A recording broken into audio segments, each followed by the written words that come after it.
Channel favorite Daddy Jack Smith has been a topic of conversation here at 𝗦𝗦𝗧𝗏 with Leeja Miller for the better part of the last nearly 3 years. And while I'm sad to see him go, I love to watch him leave. You know what I mean? Just kidding. But to send off our sweet prince into the sunset of what I hope is a lengthy and well-earned retirement, I wanted to do his report justice by actually reading it and telling you what's in it. What does it all mean? Well, nothing mostly, because we've fully lost the plot in this country, and people who attempt coups and contradict themselves and drink too much and assault people and do not have any credentials that would make them qualified or even suitable for their jobs have zero responsibility to answer for their actions. But despite this reality, it's important to at least attempt to maintain a grasp on how things are supposed to be, and giving this damning report the attention it deserves is part of that, because it outlines in great detail the exact extent to which the man who will be president starting next week works to enact a coup to take over the government after a democratically held free and fair election. Had this happened anywhere else in the world, we would have looked at him as a populist strongman interested in wielding his militarized Christian nationalist gang of supporters as a means of seizing power in a failing democracy. But since it's America, we just call him president and pretend everything's fine. This report says otherwise, and it's important to remember that everything is not fine and this is not normal. We'll break down what's in the report, why it matters, and what this means going forward. Let's get into it. Ongoing coverage of the investigation into January 6th has been extremely partisan and biased, and the latest news about the release of Jack Smith's report is no different. This recent article from 𝗦𝗦𝗧𝗏 caught my attention with the headline, "Political Hacks and Thugs, Trump Fumes as Jack Smith Report Details Criminal Efforts." This caught my eye because it's not just reporting the news, but also Trump's reaction to it, though I've often found that when news reports say Trump is fuming, it's because of a tweet or two. Using the Ground News browser extension, it's helpful to see that this news source has a left-leaning bias. And I really love the Ground News web browser extension because I can see it while I browse news articles, and if I want to know how other sources are framing the story, I can click on full coverage. On the Ground News website, you can see that there are 419 sources covering this topic. Among them, the left publication Who, What, Why uses the headline, "In damning report on Trump's coup, Smith puts his neck on the line for justice," while the right-leaning New York Sun frames it as Jack Smith, in a defiant final report, insists that he could have convicted Trump for January 6th. Very different takes, and it's a clear example of how consuming news from only one perspective can limit your understanding of a situation. This is where Ground News comes in and why I've been using them for over a year. Today's partner, Ground News, is an app and website that offers tools to help you critically analyze the news you read, providing context to understand the full picture. So if you scroll down, you can see the overall factuality rating of the sources, with 86% of these sources scoring high factuality ratings, so you can tell which sources you can trust. You can also see more information about who owns which source. Only 10% of stories come from independent news sources for this headline, and 57% from media conglomerates. I'm always really impressed with Ground News and genuinely think they're a great resource. If you want to stay informed on US politics and more, scan my QR code or click the link in the description, or go to ground.news/Leeja to get 40% off the same Vantage plan I use, which comes to about $5 a month. Ground News is subscriber funded, so they don't rely on ads that could also introduce bias. Subscribing supports my channel and an independent team working to keep the media transparent. Thanks, Ground News. The full report is in the sources of this episode linked in the description. You can read it for yourself, and I highly recommend that you do. Even just reading the first 3 pages of his cover letter to Merrick Garland was a breath of fresh air, because it's just nice to read words from a lawyer that sound rational and like they actually give a shit about the rule of law.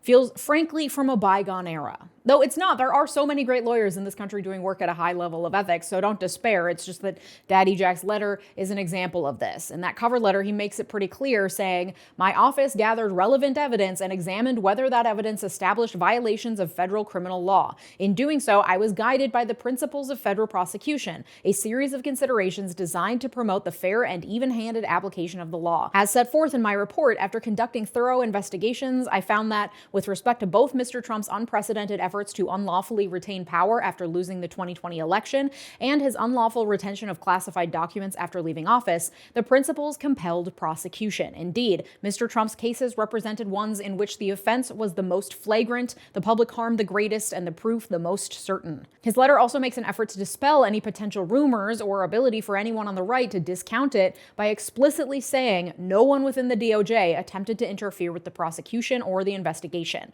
This is important because that is the literal point of a special prosecutor. In the wake of Watergate, when it was clear that Nixon wielded way too much control over the DOJ and others that were supposed to be independent from him, special prosecutors became a way to ensure that investigations into the president were separate from the attorney general that is appointed by the president. That is the point, and Jack Smith clearly took that standard very seriously. But because Republicans and the right, once again, do not have any integrity, they suspect everyone around them of having no integrity as well, and have long accused Jack Smith and Robert Mueller before him of being partisan hacks, despite decades of professional experience to the contrary. As I like to scream from the rooftops, no one is truly unbiased. That being said, there are still people who make an attempt to remove their bias from their work as much as possible by following professional guidelines, decorum, ethics, standard procedures, things that the Supreme Court doesn't have, for example, which Jack Smith has at least attempted to make clear is what he did here. I think that's important to note, and it's a lost art form in these trying times. One thing to note is that the report that was released was just Volume 1, relating to the January 6th case. There is a second volume regarding the Mar-a-Lago documents case that Jack Smith was also prosecuting, which he recommended not be released publicly as there are 2 ongoing lawsuits against co-conspirators. So to avoid prejudice, the second volume should only be released after their cases end. And those cases will likely end during Trump's tenure, so Lord knows we're never going to see the second volume of this report. Okay, let's get into the report. I won't bore you with too many details because frankly, a lot of what was in the report is already public knowledge.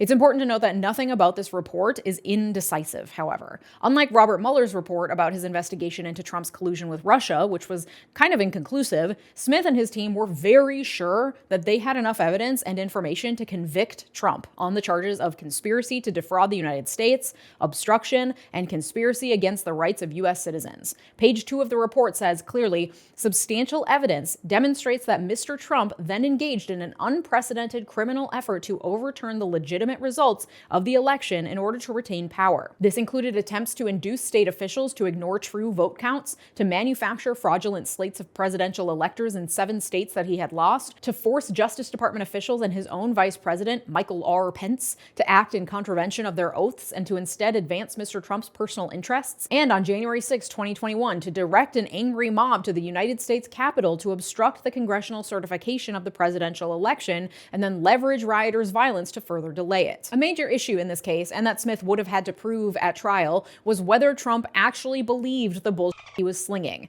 Based on their extensive investigation, he did not. The office investigated whether Mr. Trump believed the claims he made. Evidence from a variety of sources established that Trump knew that there was no outcome determinative fraud in the 2020 election, that many of the specific claims he made were untrue, and that he had lost the election. He knew this because some of the highest-ranking officials in his own administration, including the vice president, told him directly that there was no evidence to support his claims. It goes on to list all of the times people who were close to him, who were advisors to him, who he relied on for this information, who knew what they were talking about, told him time and again that his fraud claims were wrong. There was no evidence to prove they were correct.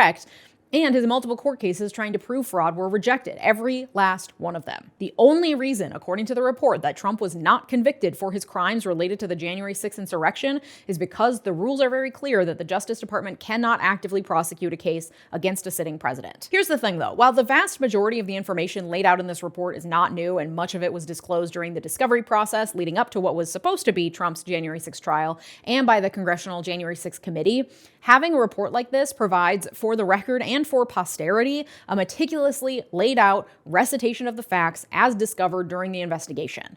One of Trump's prime tactics to sow disinformation and distrust is to deny and rewrite very recent history, largely as it's unfolding, and largely through Fox News interviews and individual tweets, all of which get lost in the shuffle of all of us consuming all the content we consume every single day, and all of the random think pieces and news reports about various of his activities. Fact-checking and debunking is important as these things unfold, but it can become so loud and so saturated with information that it's hard to keep track of it all. This is 174 pages that say he lied. He lied, he lied, he lied, and he knew he lied every single time. Not only that, but the report lays out clearly over and over again that the riot on January 6th would not have happened but for Trump. This was a huge obstacle as well for Smith because Trump, ever the mob boss, has always claimed plausible deniability over the riots. I made a speech, I didn't tell them to do anything. If anyone got hurt, that's not on me. Over and over, this report lays out January 6 rioters who were convicted told courts of law on the record that it was Trump who inspired them. So we now have on the public record for all to see forever this very clear outline of what happened, of what Trump did, what he knew, and how he broke the law, at least according to this investigation. Thinking big picture about things like this for posterity is very important. This is going to be a heavily studied period in American history, assuming anything is left on this rotting corpse of a planet long enough for this to be history.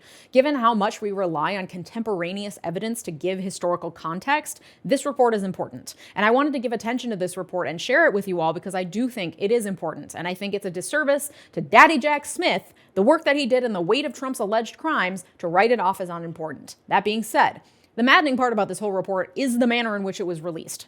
Quietly in the middle of the night. The report was released around 1 a.m. in the morning, which is annoying, but frankly not uncommon. One of the things that surprised me most, especially working with government attorneys, is how down to the wire they get with their filings. Everything is an 11th hour filing. Sometimes that's strategic. If you file something a day or two early, that gives the other party time to review your filing before filing their own brief. But a lot of it is because attorneys generally, in my experience, are poor project managers, so they are mainly motivated by deadlines only. So honestly, Merrick Garland's middle of the night release of the report isn't unusual given that Merrick Garland is the head of all government attorneys, but also he released it as soon as he could because there was a court-ordered hold on its release that expired at midnight right before he released it. Trump had fought tooth and nail against the release of the report, and 2 separate courts ended up rejecting his arguments before it was finally released. The timing sucks also because it came out during a busy news cycle as Trump is about to take office and his appointees are being confirmed. The media had its sights set on 𝗦𝗢𝗥𝗧𝗛's hearing yesterday, which largely went exactly as anticipated. Republicans licked his boots and Democrats yelled, but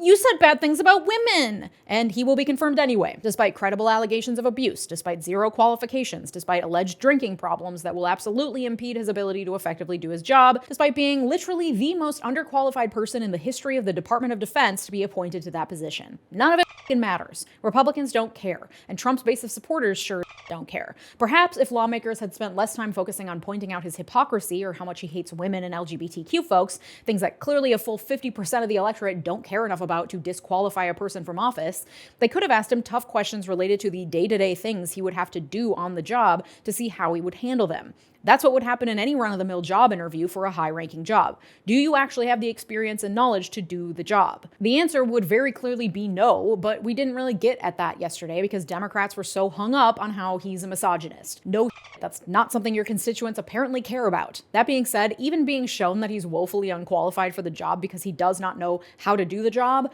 probably also wouldn't have swayed any of the Republicans who will vote to appoint him as Secretary of Defense because party loyalty comes above everything else in this country. Trump said it's him, so it's him. Which is why I am not making a whole episode today about the 𝗦𝗢𝗥𝗧𝗛 confirmation hearings, or probably any of the confirmation hearings, because they are so predictable as to not be newsworthy, and the noise being made about them is drowning out other news, like that Jack Smith would have been able to successfully prosecute Donald Trump for a violent insurrection had he been given the time and the opportunity, and that fucking stings. We could have got him. And because of nothing more than his ability to afford a robust team of crooked lawyers that delayed long enough for him to win the election, Trump gets to ride off into the sunset, posting smugly on Truth Social that Jack Smith is a lame-brain prosecutor who was unable to get his case tried before the election. And one argument people on the left have been ringing alarm bells about is that Jack Smith was not given adequate time or opportunity to fully investigate these cases and bring them to trial. He was not appointed as special counsel until November of 2022, after Trump declared he would be seeking re-election in 2024, and over a year and a half after the events of January 6th. This, despite the fact that we all know Trump is very, very good at hiring enough lawyers to throw wrenches into any and all legal challenges he faces, to drag their feet, to delay, deny, defend. Going into this, everyone knew it would be an uphill battle to bring Trump to justice, and a lot of the blame is being placed on the Biden administration and specifically Merrick Garland for the delay. However, reporting from the New Republic as well as the special counsel report itself indicates that Garland gathered prosecutors together in March 2021 to begin investigations into Trump, and he was actively seeking to hold him accountable for any crime he may have committed, taking actions and gathering evidence prior to the appointment of Daddy Jack Smith. In the special counsel's report, Jack Smith lays all of the blame for the delays on the difficulties he faced, not just with Trump and his delay tactics, but also numerous other people from whom his team sought information. Specifically, for example, Elon Musk. After Musk bought Twitter, the special counsel tried to get Trump's account data from the company, which was delayed for weeks despite a court order requiring the company to disclose the information. Because, of course, Musk has been a Trump lapdog for much longer than he's been head of an imaginary governmental department. Twitter was eventually hit with a $350,000 fine for refusing to comply. Politicians like Scott Perry delayed in handing over text messages for over a year. And then there was, of course, the unexpected and unprecedented and unfounded decision by the Supreme Court of the United States to name Trump a tiny little king whose official actions were immune from prosecution. This required the filing of a superseding indictment to change the language enough to claim that he is guilty because of his unofficial acts entirely. Something that, again, Jack Smith declared he is sure he could have still prosecuted on, but was required to do in order for the case to move forward. But Trump milked claims of immunity for all they were worth, not just stemming from that Supreme Court case, but also, according to the report, in order to block testimony from key witnesses, claiming his communications with them were privileged, claims that were rejected time and again by judges as a clear attempt to delay the proceedings. And they did delay the proceedings significantly, with each objection and claim of immunity needing to be followed by briefing and judicial review. So while I think Merrick Garland could have been less skittish and more quick to name a special counsel to investigate the January 6th attack, there are multiple factors at play here, and frankly, an extra 18 months probably would not have cut it. The Supreme Court's decision to give Trump sweeping immunity alone put the case on pause for a full 8 months while the parties exchanged filings to determine whether the case could move forward. There was no trial date set, and Lord knows Trump and his team would have fought as many individual pieces of evidence as possible. Then, any potential conviction could have been appealed, a process Trump's team is pursuing regarding his hush money case in New York, and one they certainly would have pursued had he been found guilty in the special counsel's cases, which would have absolutely overlapped with Trump's eventual second rise to the presidency. The unfortunate reality of litigation is that it takes a long time, and it is a defense attorney's job to throw as many wrenches into the mix as possible to protect their client. Some may argue that Trump's lawyers' tactics stretched and potentially crossed the lines of ethical conduct, but no one would argue that they aren't zealously representing their client. These checks and balances are in place so that one president can't openly prosecute an incoming president. It's just that the countervailing check did not pan out, the one where we're supposed to trust that the American people wouldn't be willing to elect a convicted or even accused felon. Alas, that is not the case. So the check given to us as the people was foiled, and it is only the check that holds that you can't continue to prosecute a sitting president that was maintained. A check I'm certain Trump himself would attempt to subvert were the roles reversed. However, this is not the end of the road for the special counsel's report and investigation. While the report provides a helpful in-depth review of the evidence found and the process followed by the special counsel's office, there is still a treasure trove of primary documents, text messages, internal memos, recordings, grand jury testimony that can often prove more salacious than a report written by the special counsel, especially once the media can get their grubby little paws on it and find the most damning exchanges. Seeing it written out in a text or hearing a recording is very different from having it described to you in a 174-page document. That treasure trove, according to reporting from Politico, could be more consequential than the report itself, giving the example that the January 6th committee's report did not draw as much attention or outrage as the release of the actual primary documents they uncovered in their investigation did.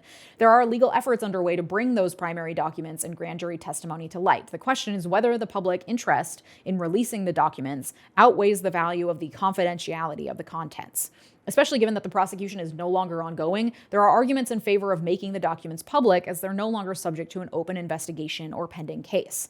Time will tell whether we actually get to see all the juiciest tidbits for ourselves. According to reporting from HuffPost, 10 Democratic members of the Senate Judiciary Committee have sent a letter to Merrick Garland requesting that he retain all records of the DOJ's prosecutions against Trump for this very reason, citing concerns that Trump plans to weaponize the DOJ. Preservation of government records is, of course, the status quo, but Lord knows nothing in the status quo can be assumed or taken for granted once Trump is in office. So the letter just brings light to the fact that there will be a whole host of new characters with direct access to all these records starting next week. And there's a very real possibility of misconduct and mishandling given Trump's proclivity to store important files in the bathroom. All right, let's take a deep breath, shall we? The inauguration is on Monday. This is really happening, even though it feels like a very bad fever dream. While I for sure will continue to scream about the atrocities, a lot of the time there is not much that you or I can do about things like who's going to handle the January 6th investigation documents and whether they'll ever be released, for example. So when I feel powerless, I try to turn towards the things I do have control over. Here are some things to reconnect with if you are feeling similarly powerless. Who is in your immediate community of friends and family, and have you reached out to them or spent time with them recently? Have you had enough water today? Vegetables? Have you moved your body? Have you taken enough rest? What is one thing you can tangibly do today to improve your community or help a neighbor? I also think that despite our powerlessness, it's important to remain engaged and informed about what's happening, and preferably not via scrolling through social media, which can cause us to disconnect and feel numb. While there is always a political circus happening at the Capitol, the bread and butter of what our representatives in Congress are supposed to be doing is passing laws. So tracking the laws they're suggesting, the bills they introduce, is a great way to tangibly pay attention to what they're doing, which makes it easier to be in conversation with your own lawmakers because you know what they're working on day to day. 𝗦𝗢𝗡𝗦 is one of the more user-friendly bill tracking sites I've found. This is not sponsored. If you like another one, please drop it in the comments so we can all find these resources. You can sign up for a free account and track bills in Congress and in your own state. I'm personally feeling very anxious about what's to come, so I'm hosting a seance on Sunday night, an Inauguration Eve seance to summon the spirit of revolution. It's basically going to be a live stream pep talk in which I share some insight into inspiring people in past movements to give us fortitude for the coming years, and also for commiseration. If you're interested, sign up at the link below and I'll send you the watch link to join me on Sunday. And you can join me over on my Patreon, where I just launched the 𝗦𝗦𝗧𝗏 Co-Learning Lab, a learning community having discussions and making connections along with a monthly syllabus curated by me. All year we'll be covering topics under the umbrella theme of Eat the Rich, Building Solidarity in the New Gilded Age. This month's topic is all about learning from history to fight for the future. We're looking at and discussing past movements to see where we can learn from history because it does have a tendency to repeat itself. This is all hosted over on Patreon, which is linked down below, patreon.com/LeejaMiller. If you're interested, please join us. Thank you to my multi-platinum patrons, Art, David, RH, Latranger Lucas, Joshua Cole, Thomas Johnson, and Tay. Your generosity makes this channel what it is, so thank you. And if you like this episode, you'll like the one from Monday all about the LA fires. Thanks so much for watching. Have a good day. Bye-bye.